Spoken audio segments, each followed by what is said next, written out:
Hello guys, welcome back to Trading for Beginners, and in this video I am going to talk about how can you convert your Ethereum to USDT on Bitget. So without any further ado, let's dive right into this exciting video. Now in order to do this, you just simply have to open your Bitget application at very first, and after opening the Bitget application, simply go to the trade section where you will get this option of convert directly. Tap into convert, and after that, first of all you have to select Ethereum into here. As you can see here, this is ETH from Ethereum to USDT.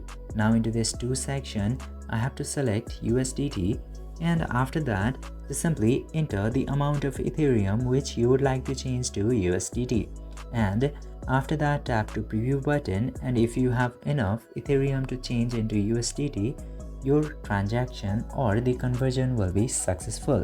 This way you can easily convert your ETH to USDT into Bitget. I hope this video was informative for you. If yes, don't forget to like, share and subscribe to the channel to never miss another update. Thank you for watching this video.